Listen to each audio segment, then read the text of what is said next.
Looking at the divorce papers handed to him, Robert burst into laughter. Sounds great. I'll grant you the divorce. With no income, you'll come crawling back to me in no time. Haha. Who's the one without a source of income now, huh?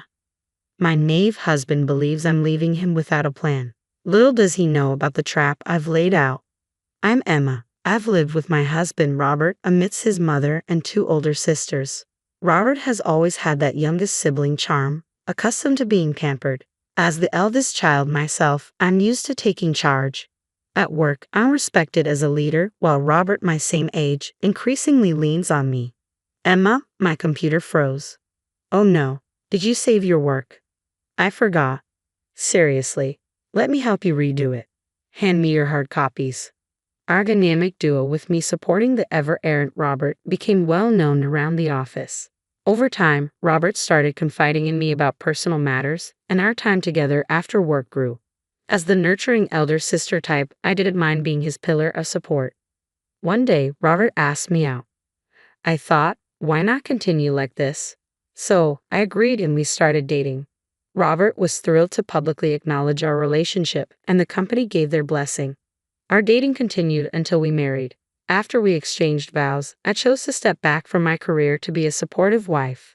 As someone who tends to overwork, I also welcomed the break. I figured dedicating myself to my husband post-marriage wouldn't hurt.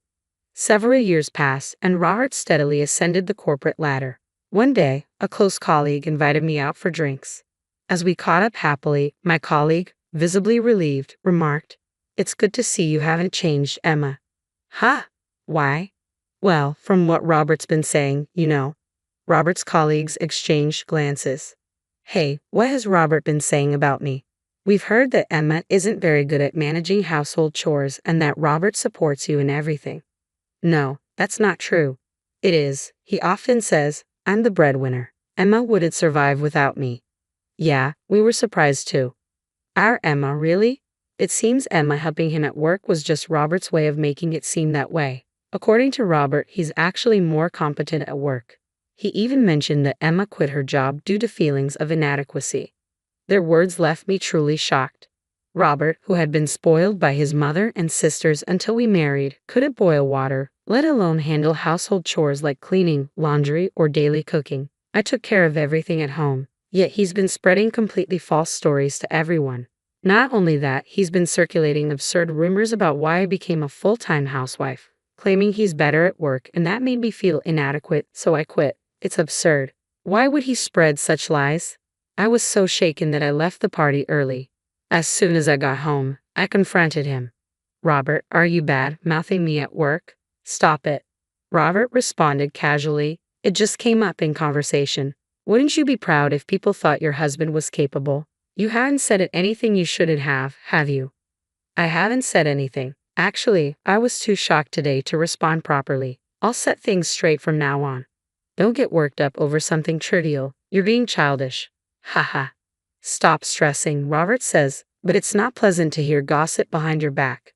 Robert doesn't seem to understand, but if I clearly tell him to stop, he might not spread such rumors again. However, I later discovered my hope was naive. According to a colleague, the situation seemed to worsen. Since then, Robert has intensified his efforts to portray me as an incompetent housewife, perhaps to prevent me from exposing his falsehoods. He spread even more damaging rumors about me, insisting I'm a lazy wife who neglects household duties while loudly boasting about supporting me financially. "Can you elaborate on this?" I called my colleagues to get more details.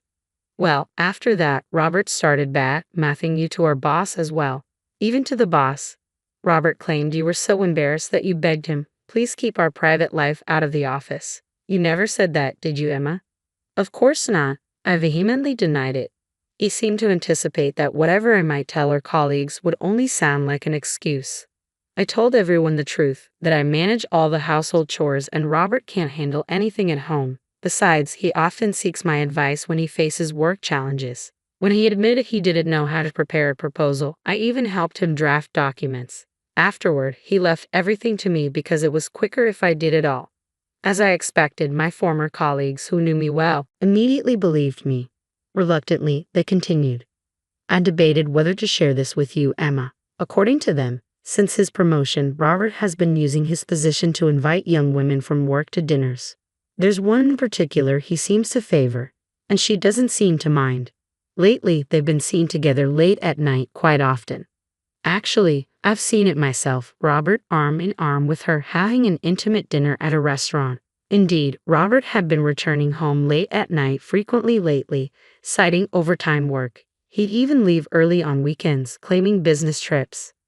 I see, thank you for letting me know. Then it all became clear. Robert wasn't just undermining me at the office, he was also cheating on me. Not only was he spreading rumors about me, but he was also seeing another woman in secret. I can't forgive him. I can no longer bring myself to support such a person. I kept my anger and determination to myself and chose to maintain the facade of our normal life. Unaware of everything, he continued to seek my guidance on work matters as usual. Hey Emma, the progress on our next project isn't looking good. If this fails, it could be detrimental to the company. Where do you think we need to adjust our schedule? Oh, and by the way, we need an urgent proposal ready by tomorrow. I'm tied up with something else. Despite his circumstances, I calmly advised him and prepared the proposal. During this period, Robert frequently worked late, citing, I have to stay back, and often didn't return home until morning. It was only after completing the project preparations that I handed him the divorce papers. I can't continue like this with you. Let's end things, I said firmly. Upon hearing this, Robert burst into laughter. Divorce? What can you do without any income? I'll find work, but who would hire you after years of being a stay-at-home wife? Best you could hope for is a part-time job for some extra cash. Still, I no longer want to be with someone as unfaithful as you. I can't stand it.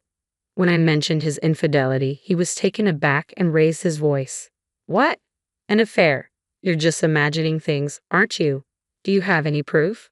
I stayed silent, and Robert left with a sense of triumph. You're jumping to conclusions without any proof. Since you're the one who brought up the divorce, you should be the one to leave this house. With that, he forcefully took the divorce papers and expelled me from our home. However, I had already prepared my bags to leave. I picked them up and walked out. As I left, I heard Robert's mocking words, You, with no place to stay, will be back soon enough. They'll come begging later. Yet it was Robert who came begging the next day. Emma, what's going on? The document you gave me the other day was a mess. The schedule I revised based on your suggestions had so many gaps. Even after discovering his infidelity, I continued to create documents for him, but with a twist in their content. I directed him to develop schedules based on impractical assumptions and intentionally made flawed suggestions for his proposals. The result was a chaotic mix of poorly planned schedules and flawed proposals, which Robert blindly submitted without review. Predictably, the project ended in a disastrous failure, causing Robert's reputation within the company to plummet. With trust eroded, Robert was demoted. Dissatisfied with his new role, he blamed his wife, claiming she had influenced his decisions. This defense backfired, further damaging Robert's standing. The company viewed his dependence on his wife for business decisions as a serious issue, overshadowing the project's failure itself. I noticed a significant improvement in your work efficiency after your marriage. Have you been consulting your wife all along? Like this incident? No, this was the only time my wife assisted me. Robert realized there was no use defending himself anymore. His incompetence, his reliance on others for everything, had become apparent to his boss. He tried to contact me multiple times afterward, but I ignored all of his attempts because they were simply bothersome. Then one day, a lawyer claiming to represent him visited me. Robert says you're always welcome to return. Even now Robert believes I might come back, and you're welcome to return? How arrogant and absurd. Please convey to Robert that I have no intention of returning. If he's concerned about my well-being, he shouldn't be. I'm prepared to build a new life for myself. I believe it's Robert who's struggling without any income now, I remarked as I dismissed the lawyer. A few days later, my former boss contacted me upon learning that all of Robert's recent work had actually been my own achievement. Emma, would you consider returning to us? Return? But I've been out of the workforce for some time now. You haven't been out of work at all. You've been handling your husband's responsibilities all along. I understand if working in the same place as your ex-husband might be uncomfortable. Following this, my boss negotiated with higher management to ensure Robert and I wouldn't be in the same department. A few days later, he called me again. Emma, you don't need to worry about anything anymore. It turned out that Robert was the one who got transferred, not me. Since the incident, he had been viewed as a liability, and there were already discussions about moving him. He was considered unsuitable for such a critical department in the company. A week after I turned away the lawyer, Robert called me. Emma, please help me. They've transferred me. It seems they informed him, but I haven't heard anything. Where to? In response to my question, he exclaimed, to some remote place I've never even heard of. A department where I won't handle any crucial tasks for the company. There's no chance of promotion. It feels like I've been banished. Well, isn't this situation perfect for you? You can't make decisions independently, you delegate everything without checking, and there's no way they'd place someone like you in a critical role. We've been a team up until now. From now on, continue supporting me. You're the one who made me lose my will to support you. If you hadn't betrayed me, I would have continued backing you behind the scenes. I did betray you. It wasn't serious with her. Whether it was serious or not doesn't matter. What I can't forgive is that you deceived me. Once trust is lost, it's irreparable. Please don't leave me. I can't live without you. At this point, Robert's words failed to sway me. That may be true. I can't imagine you, unable to manage your work or the household, surviving alone. You've always relied on others, and now it's catching up with you. What happened to the reliable Emma who always used to support me? The moment you cheated, lied to your colleagues, pretended to be competent at work, and fooled around with female coworkers behind my back, you lost that support. You brought this upon yourself. I hung up on Robert in the heat of the moment and blocked his number. There was no satisfaction in being relied upon by him now. Afterward, I proceeded with the divorce. I made sure to secure appropriate alimony from both him and his mistress. Only a few trusted friends know my whereabouts since leaving the house. Blocking his calls spared me from Robert's harassment. Now, I occupy the position he once held, thanks to my familiarity with the department's operations gained through assisting him. Even after leaving, I kept informed and resumed working diligently as I did before marriage. Just as I was beginning to move on, Robert's mother and sister appeared. You must be Emma, right? They glared at me. You deceived my son and took his position. I never approved of you from the beginning, but I didn't realize you were this deceitful. Robert's habit of dishonesty hasn't changed, has it? My mother-in-law's accusation prompted my own mother to respond, her face flushing red. What did you just say? Are you accusing our Robert of lying? Now I see it clearly. It's because all of you unquestioningly believe everything Robert says that he's ended up like this. What do you mean by like this? Ask anyone at his workplace and you'll find out. Robert can't manage anything on his own. He's skilled only at being coddled and relying on others. He even expects people to cater to him. Facing my in-laws who were trying to pressure me, I remained composed as I spoke. And that's not all. Behind everyone's back, he slandered those who supported him and fabricated a persona of greatness. I didn't take Robert's position from him. Rather, his true colors were revealed, leading to his transfer. Even so, isn't it heartless for you, his wife, to abandon him? You should direct those words to Robert himself. While he was having an affair, he had me cover for him at work. Did he mention any of this to you? What? What are you talking about? Just as I suspected, he only tells you what suits him. That's typical of Robert, even now. By the way, if he has grievances, why doesn't Robert come here himself? Could it be because he doesn't want to face his colleagues after lying, cheating with a coworker, which all came to light, and getting transferred? I doubt he'd dare show his face now, would he? A fair transfer? What's that supposed to mean?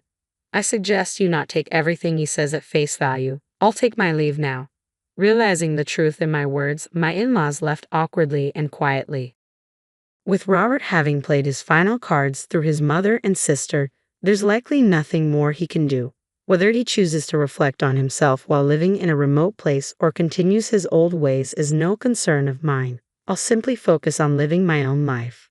I'm truly grateful to the boss who recognized my abilities and welcomed me back to the company.